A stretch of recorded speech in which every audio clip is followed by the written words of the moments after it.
Hello. जैसा कि आपको पता है कि आज मैंने 7 बजे जो टेस्ट आपको एक मॉक टेस्ट करवाया टेलीग्राम चैनल पे, बहुत ही अच्छा रिस्पांस रहा वहाँ पे लड़कों का। बहुत ही लोगों ने ये टेस्ट दिया है और बहुत ही लोगों ने अच्छा परफॉर्म किया है यहाँ पे।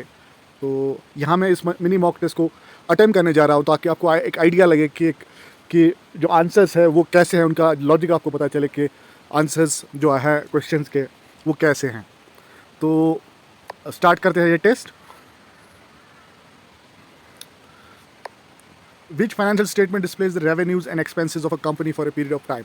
जब हम पीरियड ऑफ टाइम की बात करते हैं तो यानी कि पूरा एक साल या पूरा एक साल जो भी अकाउंटिंग ईयर होगा, हाफ मंथ 6 मंथ भी हो सकता है, तो उसको हम इनकम स्टेटमेंट बोलते हैं। इनकम स्टेटमेंट का दूसरा नाम है trading and profit and loss management statement, sorry. तो question number 2, what is the main purpose of financial accounting? Organising financial information. Organising financial information का मतलब क्या होता है कि अकाउंटिंग इन्फॉर्मेशन को बहुत ही ईजी बनाती है, जो है ये अकाउंटिंग फाइनेंशियल इन्फॉर्मेशन को ईजी, ताकि जो डिफरेंट स्टेक होल्डर्स है वो डिसीजन ले ले। Which of these is not included as a separate item in the basic accounting equation? क्या होती है? Assets is equal liabilities plus capital. तो यहाँ पर देखिए, स्टॉक होल्डर्स इक्विटी कैपिटल होती है, एसेट ही होती है, लायबिलिटी भी होता है, तो रेवेन्यू नहीं होता है। तो obviously its entries to revenues account such as revenue service account is always usually इसकी जो हम रेवेन्यू अकाउंट में, जैसे कि मैं आपको अकाउंटिंग इक्वेशन अप्रोच दिखाया था, मॉडर्न अप्रोच टू अकाउंटिंग, उसमें जो DEALER रेवेन्यू की नॉर्मल बैलेंस क्रेडिट होती है। अब नया आपका फिफ्थ क्वेश्चन है, the normal balance of an asset account is. तो इसकी बैलेंस, अगर आपने अकाउंटिंग इक्वेशन गौर से देखा होगा तो इसकी नॉर्मल बैलेंस डेबिट होती है, यानी कि इसकी पॉजिटिव बैलेंस डेबिट होती है और नेगेटिव बैलेंस क्रेडिट होती है। The normal balance of a liability account is, ये फिर से सेम क्वेश्चन है अब, लेकिन इस बार ये कह रहा है कि एक liability account, L means liability, जो राइट हैंड साइड पे उसकी प्लस बैलेंस क्रेडिट होती है और माइनस बैलेंस डेबिट होती है। N entry that affects at least 3 accounts is called. जो एंट्री मिनिमम 3 अकाउंट्स में इफेक्ट देती है उसको हम कंपाउंड एंट्री बोलते हैं। When an entry affects more than 2 accounts it is called a compound entry. Similarly question number 8, an entry that does not affect the books of accounts of a firm is. जैसे अगर मैं आपको example दे दूँ, deposited, एक business ने क्या किया, deposited cash in the bank, उन बिजनेस से कैश कम हो गया लेकिन उतने ही अमाउंट से उनका बैंक अकाउंट इंक्रीज हो गया, तो नेट इफेक्ट जीरो हो गया, तो इसको बोलते हैं Contra entry. Question number 9, outstanding expenses account is a representative personal account, क्योंकि ये वो एक्सपेंस है जो आपने नहीं, अभी अभी अभी अभी क्या होता है कि अभी आपने इसकी पेमेंट नहीं की होती है, लेकिन आपके ये खर्चे हो गए होते हैं, रिकॉर्ड हो गए होते हैं बुक्स ऑफ अकाउंट्स में। इसी तरह से question number 10, loss on account of goods destroyed due to fire should be debited to.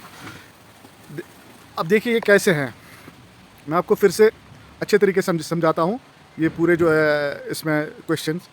Which financial statement displays the revenues and expenses of a company for a period of time. इनमें से कौन सा ऐसा financial statement है जो एक company के revenues और एक्सपेंसेस दिखाता है? ध्यान रहे कि रेवेन्यूज और एक्सपेंसेस, एसेट्स एंड लायबिलिटीज़ नहीं। Balance sheet assets and liabilities दिखाता है।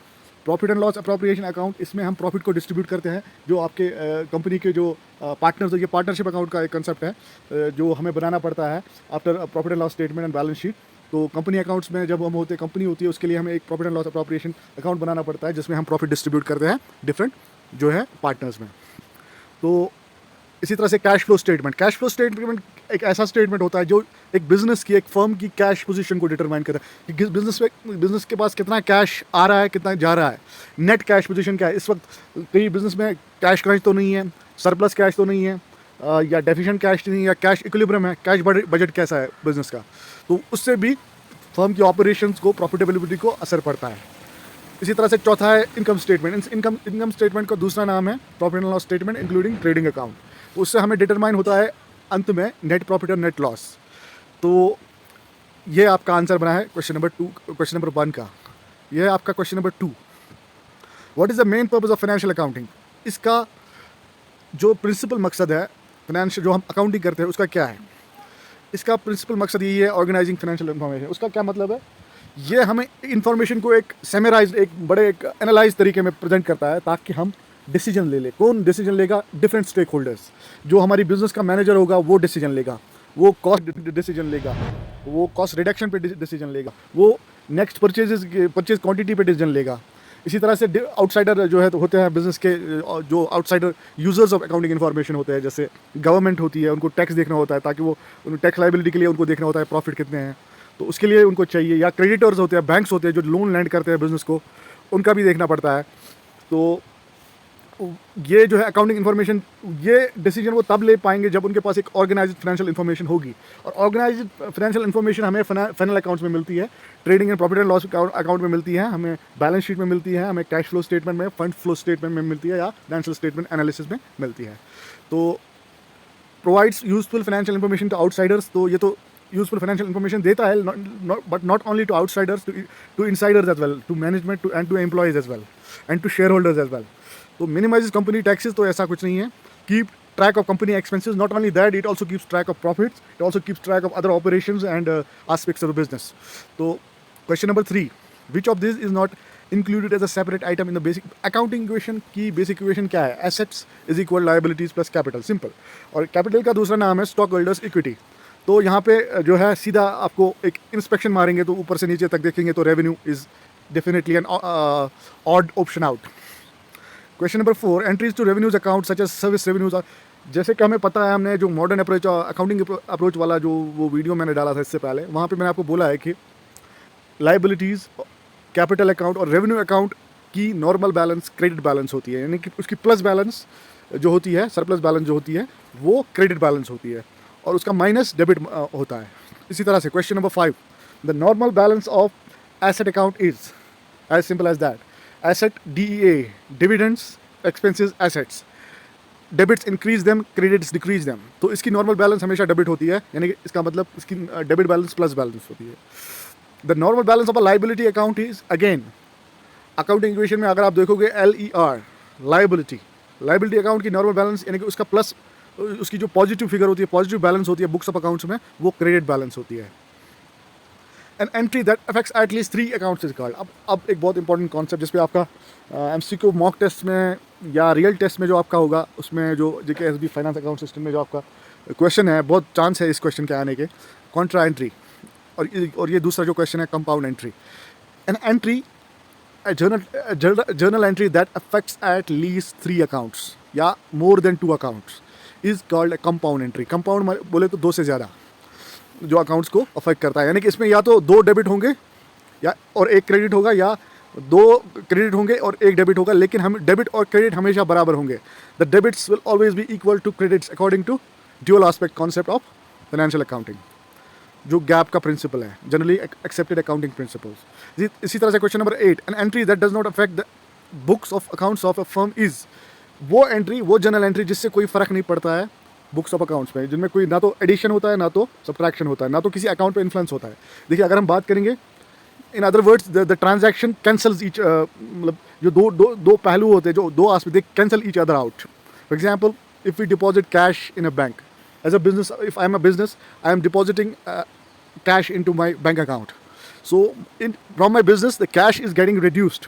At the same time, my bank account is getting increased. The balance, the cash balance, the balance in my bank account is getting increased by that amount. Therefore, the 2 transactions, they cancel each other out. There is no net effect, is 0. So this is called contra entry. Very, very important for all your upcoming mock tests and your final exam. Question number 9. Outstanding expenses account is a representative personal. Why representative? It's a personal account because it represents a person. Representative because it represents a real person.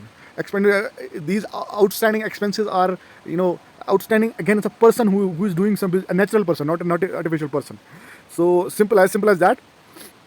Loss on account of goods destroyed due to fire. Your loss question for the day. Loss on account of goods destroyed due to fire should be debited too. Simple. इसकी journal entry क्या बनेगी? इसकी general entry बनेगी loss क्या होती है?